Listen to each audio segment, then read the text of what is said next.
É um desafio que a gente... Essa questão das palafitas, ela impacta muita coisa, né? Impacta a questão urbanística, a questão ambiental, a questão de saúde pública, a questão de segurança pública, a questão...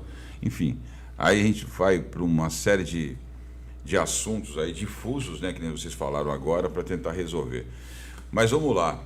Vocês acabaram tocando em 3 questões que eu trouxe aqui. Uma delas é sobre a questão se isso tem solução.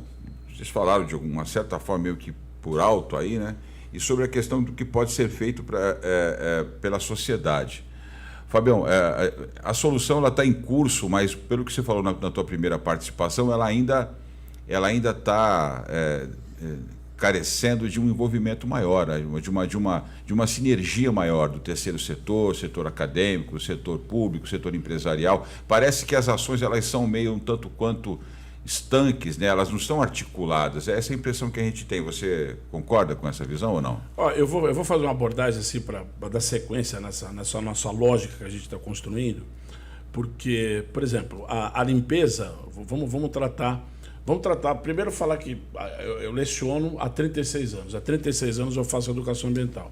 Se eu achar que essa minha energia, esse meu esforço foi em vão, eu vou ter uma velhice bem triste, né, cara? O Antônio foi meu aluno no pré-vestibular, né, Antônio? Meu irmão foi. O teu irmão, ou seja, um monte de gente. Eu tive mais de 50 mil alunos no curso pré-vestibular e a gente sempre abordou isso. Sempre, eu e vários colegas, ou seja, a biologia, de um tempo para cá, a abordagem, falar sobre o resíduo, sobre a destinação correta, é uma estratégia essencial. Os projetos são incríveis, tem inúmeros projetos. Então, eu estou falando isso porque essa limpeza mecânica da faixa de areia, a gente tem algumas restrições, por exemplo, que do meu olhar, você está perguntando a minha opinião. Como existe um contrato de limpeza diária, muitas vezes a quantidade de resíduos não naturais, ou seja, plásticos, basicamente plásticos, plásticos e latas. Lata praticamente não vem, porque existe um esforço. O próprio PET hoje, eu ia falar exatamente isso. A legislação de 2010, que é a 12305, que é a Política Nacional de Resíduos, ela mudou a história, a relação da sociedade com o resíduo. Então, por exemplo, hoje, de 2010 para cá, em 12 anos, a criação de cooperativas, o incremento da reciclagem, da logística reversa, com uma política pública de envolvimento do segundo setor, do setor industrial, ele é um grande diferencial. Isso a gente tem que ressaltar. E são só 12 anos. Eu estava na frente do ex-presidente que vai votar o Lula no dia que ele sancionou essa legislação. Então, assim, eu estou contando essa história porque o que me move é a esperança. Porque o resíduo, o plástico, ele é muito recente na história da humanidade. E você não concebe hoje ter uma sociedade, imagina, os equipamentos médicos, os insumos médicos, a proteção do plástico à vida é paradoxal. E esse plástico, quando ele ganha um ambiente, ou seja, quando ele vai para o ambiente natural, ele tem, primeiro de tudo, o que a gente chama de termodegradação.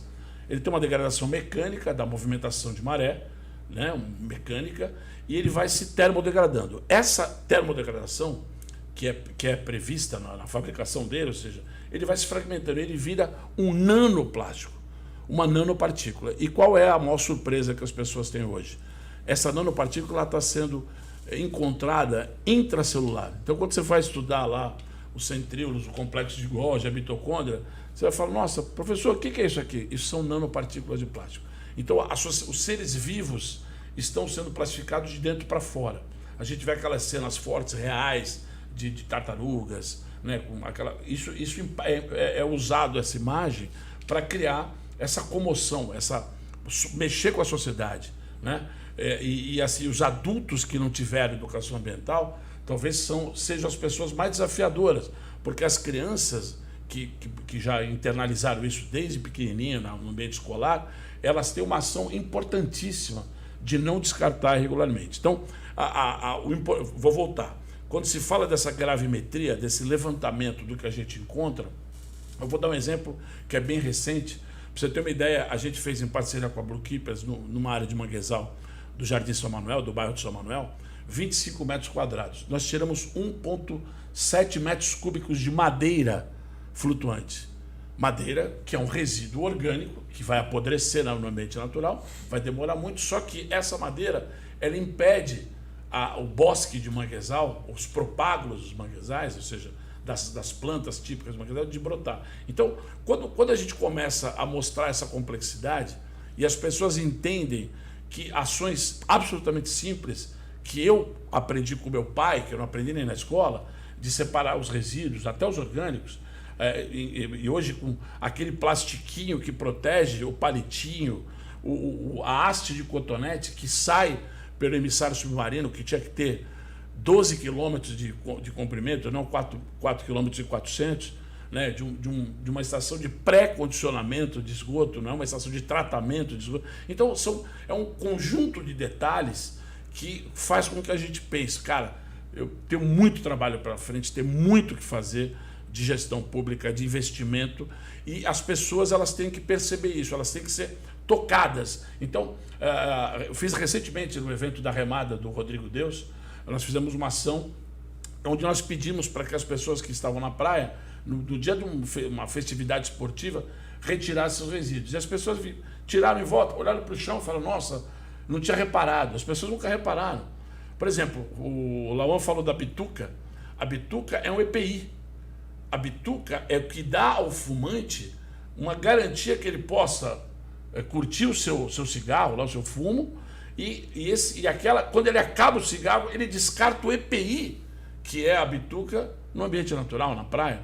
O volume de bitucas, o Daniel pode registrar isso, porque o Daniel tem um trabalho genial no estirâncio, na faixa de areia seca da praia, com peneiras, com bicicleta, com envolvimento das crianças. Então, assim, é um trabalho de verdade que tem muita coisa pela frente. Agora, essa transformação, eu acredito que esteja acontecendo.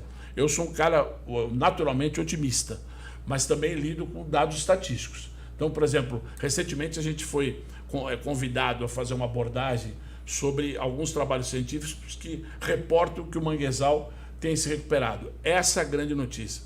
A autorregeneração, uma sucessão induzida pelo homem, quando o homem colabora com a natureza, a natureza dá respostas. Então, o rebosqueamento de manguezais, para nós, o Instituto Ecofaxina, é uma estratégia hoje de governo de todas as cidades que compõem o estuário daqui do nosso complexo estuarino Santos, São Vicente. É uma estratégia de governança envolvendo os três setores, né? Você acha que estamos avançando com essa sinergia dos três setores?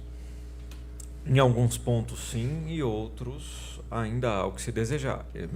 Veja, quando você abriu esse quadro, você falou, é muito fragmentada ainda a abordagem, aí eu estou usando as minhas palavras, é muito fragmentada a abordagem com relação aos temas de resíduos ou aos temas relativos ao cuidado com a zona costeira. E de fato ainda é. Pensar nos múltiplos usos e nas múltiplas ocupações da zona costeira, e ocupar a zona costeira não significa, vou proteger lá, vou botar um soldado, não. É ocupar com a população. A maior segurança que se tem na praia e no mar... Fazendo bom uso. É fazer os usos do mar, fazer os usos da praia com a população. Não é patrulha naval, não é nada disso, né? Então, dentro desse contexto, a gente pensa... E aí eu chamo novamente a palavra do Fabião. Por exemplo, um dos mais problemáticos... uma das mais problemáticas questões relativas à zona costeira e à praia é justamente o tratamento do esgotamento sanitário, que muitas vezes ela não existe ou que muitas vezes ela não é completa. Para você ter uma ideia, até pouco tempo atrás, eu vou falar de 15, 20 anos atrás, o bairro de Moema, em São Paulo, não estou falando de um bairro de periferia, estou falando do bairro de Moema, em São Paulo, não tinha esgoto totalmente tratado. Agora, a maioria das prefeituras da Baixada Santista assinaram com a Sabesp um compromisso, um contrato executável em juízo, com finalidades, inclusive, de investimento internacional, de que ela iria tratar esse esgoto em 100%. Será que vai acontecer? Eu espero que aconteça. Está incluída, por exemplo, a Vila dos Pescadores de Cubatão? É uma comunidade gigantesca. Eu gostaria que estivesse. Porque se não estiver incluído, mais uma vez, nós observamos a poluição da zona costeira de forma fragmentada. Eu lido com esgoto, eu não lido com poluição costeira. Lida sim! Isso aí vai para algum lugar. Na verdade, essas